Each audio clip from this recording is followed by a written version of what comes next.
Dear Kuya Allen, una kong nasilayan si Prince sa loob ng isang gym. Napadaan lang ako doon dahil susunduin ko ang kaibigan kong si Nathan. Matagal na akong kinukumbinsi ni Nathan na mag-ensayo. Ngunit tumatanggi ako. Kontento na kasi ako sa pangangatawan ko na pinapanatili ko na lang sa pamamagitan ng pang-araw-araw na pagpupush-ups, sit-ups at jogging. Habang naghihintay, nakaupo ako at nakatingin sa mga nagbe-bench press. Biglang nahuli ng aking paningin ng isang instructor na siyang nag-a-assist kay Nathan. Hindi ko pa siya nakita dati, tila bago lang siya sa lugar. Ang gwapo ng instructor, mukhang nasa edad na 26. May taas siyang halos 5'10". Moreno, makinis ang muka, may kaakit-akit na mga matang chinito. At makakapal na kilay na parang iginuhit. Dahil gym instructor siya, siyempre matipuno ang kanyang pangangatawan. Malaki ngunit angkop at proporsyonado ang kanyang tangkad at forma. Hindi oversized tulad ng ibang mga wrestler. Sa madaling salita, may kakaibang tindig. Pare, papakilala ko sa iyo si Prince, ang instructor ko. Ang sabi ni Nathan sa akin. Pagkatapos ay humarap siya kay Prince at napagkilala. Prince, si Jerome, kaibigan ko. Ang sabi nito. Kinumpirma ko sa sarili ko na siya na nga ang instructor ni Nathan. Umiti si Prince sa akin at iniabot ang kanyang kamay. Ang ngiti niyang yon ay parang kuryenteng dumaloy sa akin. Hindi ko na malayan na nakatitig na pala ako sa kanya. Habang ang kamay niya ay nakalahad pa rin at naghihintay. Pare, mag-shake hands kayo. Huwag magtitigan. Ang paberong saway ni Nathan. Na nakagising sa akin sa aking pagkakatulala. Ay, pasensya. Nasagot ko na parang binuhusan ng malamig na tubig. Napangiti ako ng pilit dahil sa labis na hiya. At agad tinambot ang kamay ni Prince. Nagkamayan kami. Mahigpit ang hawak niya. Hindi ko alam kung sadya yun o ganun lang talaga siya. Ang mga daliri niya ay malalaki at matigas. Napangiti rin si Prince. Hindi ko alam kung may napansin siyang kakaiba sa pagtitig ko. Ay, ang gwapo talaga ng mokong na to. Ang sigaw ng isip ko.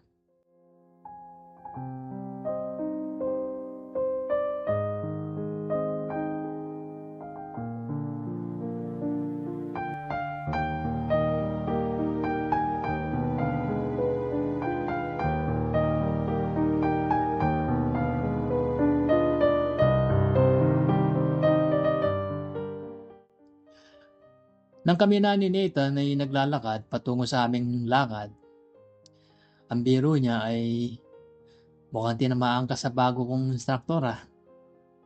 Agad ko naman itong sinagot na sira ulo.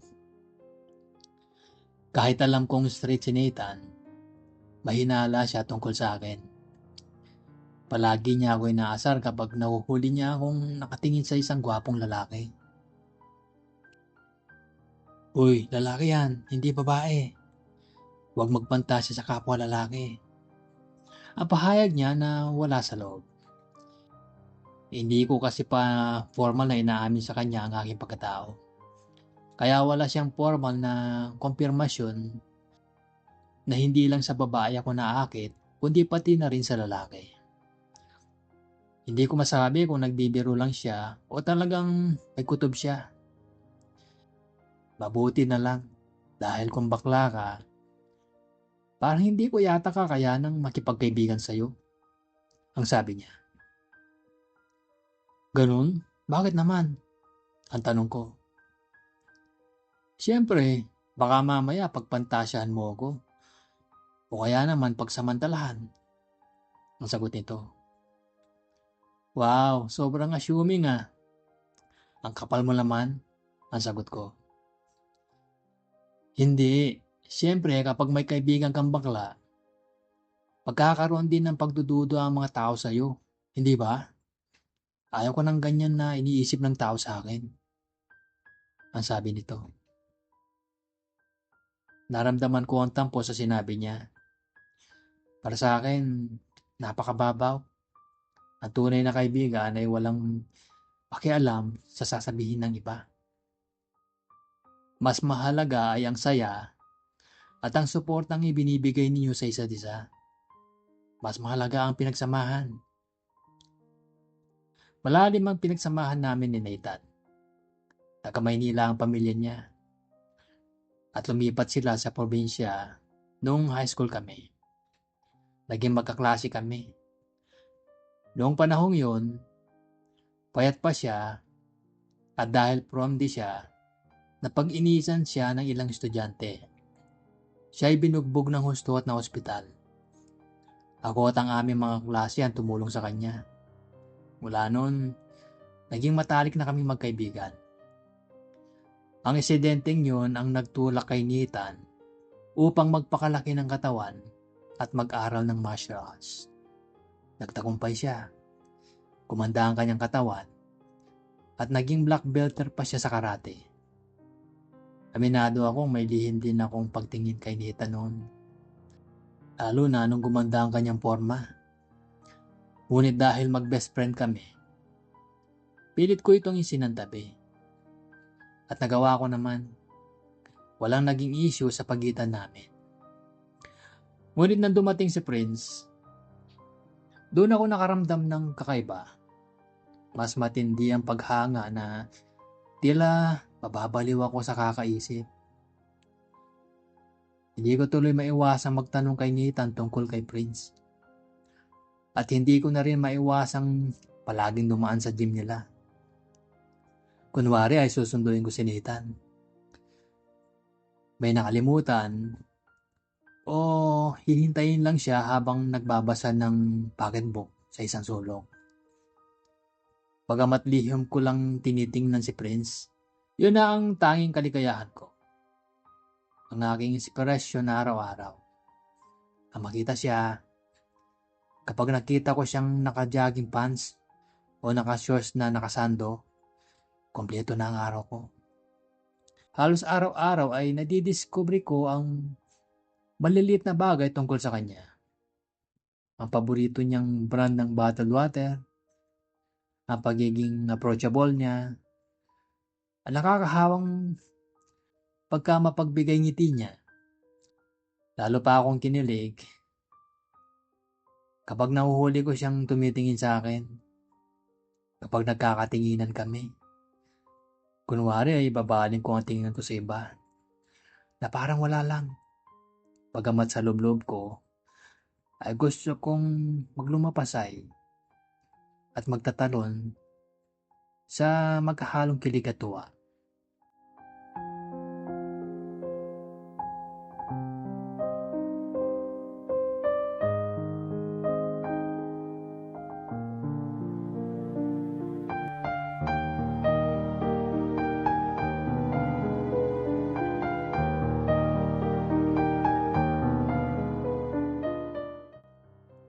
Isang beses habang naghihintay ako kay Nathan sa loob ng gym, hindi ko na malayan na tumabi pala si Prince sa akin. Bakit hindi ka na lang mag-enroll dito? Halos araw-araw ka na kasing nandito eh, ang sabi niya. Nagulat ako nang marinig ko ang kanyang boses. Parang nakakita ako ng multo. Akala ko kasi nasa pwesto pa rin siya. Ganyan talaga kapag may lihim kang ginagawa para sa isang tao at bigla siyang sumulpot. Matataranta ka. Mabilis kong sinara ang hawak kong libro. Nanlaki ang mga mata ko at tiningnan siya. Nandiyan ka pa pala. Ang nanginginig kong sagot. Bakit? Ano ba sa tingin mo?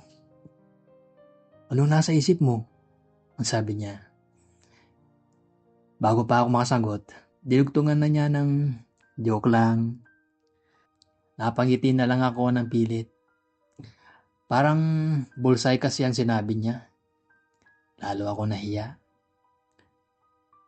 O ano, mag-enroll ka na? Ulit niyang tanong. Ayoko. Palagi naman akong nagja-jogging eh. At saka, pupush up at sit up naman ako. Ang sagot ko. Sa bagay, tiningnan niya ang forma ko na tila sinusuri.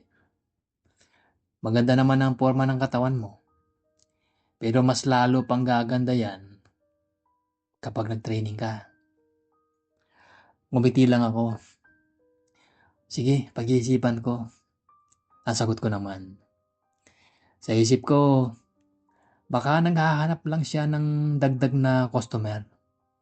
Yun ang aking simpleng kaligayahan. Ang magpantasya sa kanya at mangarap ng lihim. Medyo masakit lang dahil talagang tinago ko ang aking nararamdaman. Hindi ko ito masabi kay Nathan dahil ayaw niya sa kaibigang bakla. At sinarili ko na lang ang aking nararamdaman. At ang tanging paraan ko para mailabas ito ay sa pamamagitan ng diary. Yung traditional na notebook style. Nagsimula akong mag-diary nung nagkaroon ako ng pagtingin kay Nathan. At ipinagpatuloy ko ito para sa nararamdaman ko kay Prince. Sa diary na to, inilalabas ko ang lahat ng salubin ko tungkol kay Prince. Pati na mga bagay na nagpapakilig sa akin. At syempre, hindi mawawala ang aking kadramahan. Doon ko sinasabing hanggang panaginip na lang siya dahil alam kong imposible namang maging akin siya. Ngunit sinabi ko rin na tinatanggap ko ang lahat dahil alam kong yun ang realidad. Kaya hayaan mo akong sa diary na lang kita mamahalin. Ang isang linyang nakasulat dito. Akala ko ay ganoon na lang ang routine ko. Ngunit siguro sadyang mapaglaro ang tadhana. Isang araw, nawala ang aking diary. Agad akong kinabahan. Naroon kasi ang lahat ng aking mga sikreto. Tinungo ko ang lahat ng lugar. Lahat ng maaari kong mapag-iwanan nito. Ngunit hindi ko pa rin makita. Ang pinagdadasal ko na lang ay sana hindi ito mapunta sa kamay ni Nathan o ni Prince. Kinabukasan, nang dumaan ako ulit sa gym para sunduin kunwari si Nathan, nagtaka ako nang biglang kinausap ni Nathan si Prince. Nagmadaling kinuha ang kanyang bag sa locker at walang pasabing umalis. Dinaanan lang niya ako na nakaupo sa silya. Nathan! Ang sigaw ko habang hinahabol siya. Nang malapit ko na siyang maabutan, huminto siya. Halata ang galit sa kanyang mga mata. Simula ngayon, huwag ka nang lalapit sa akin. At huwag mo na akong susunduin pa sa gym, okay? Nakakaya ka. Ang sabi nito. Bakit? Ano ba ang problema? Ang tanong ko. Nainis ako sa sinabi niya nakakaya ako. Anong problema? Binuksan niya ang kanyang bag at may hinugot. Ang aking diary. Inihagis niya ito sa akin. Yan. At pati pala ako pinagpapantasyan mo. Bakla! Kasabay nito ang kanyang pagtalikod at paglakad palayo.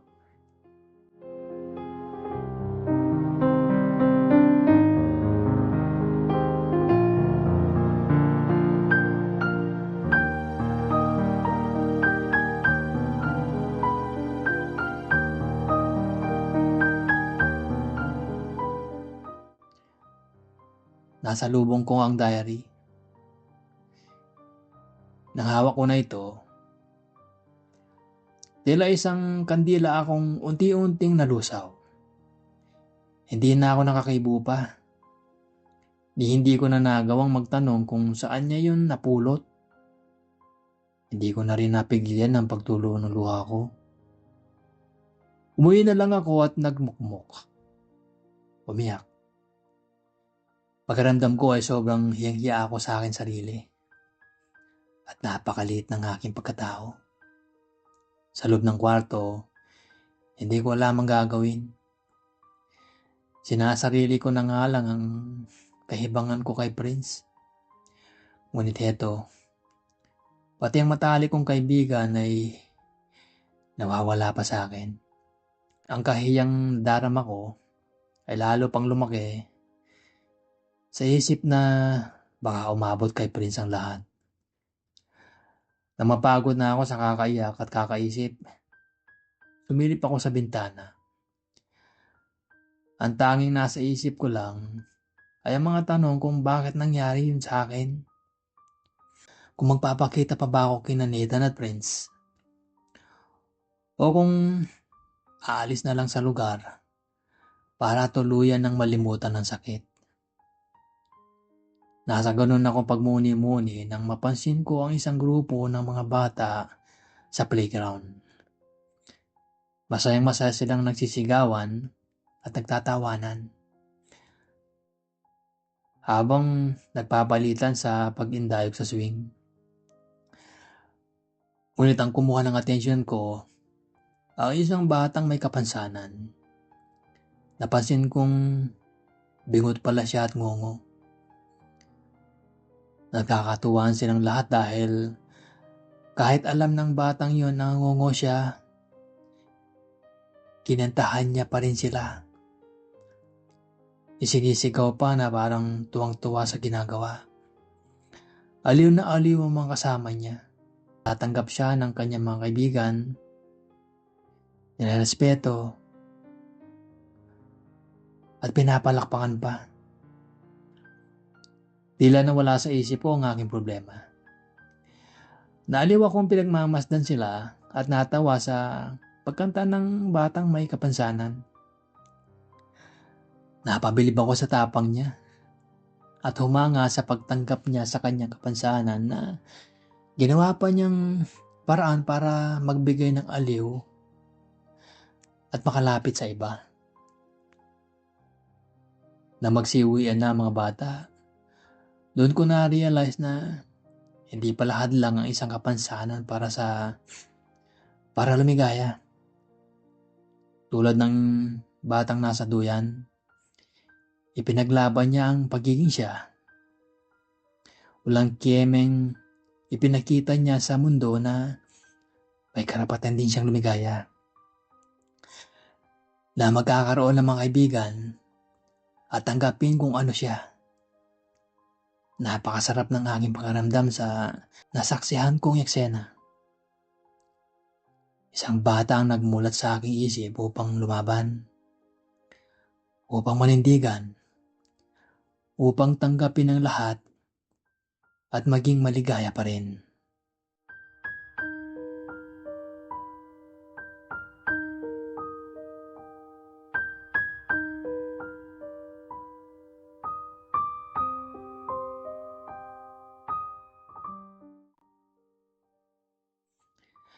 At si Nathan, kung talagang tunay na kaibigan ng turing niya sa akin, tatanggapin din niya ako.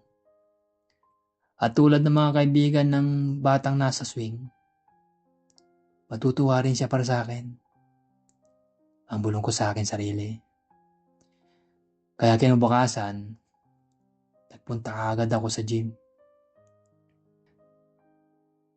Prince, nakapag-desisyon na ako mag-enroll. Ang sambit ko.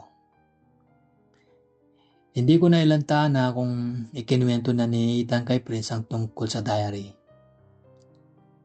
Ang nasa isip ko, wala na akong pakialam sa kung ano man ang sasabihin ng mga tao tungkol sa akin. Haharapin ko ang lahat. Mag-isip sila kung ano-ano.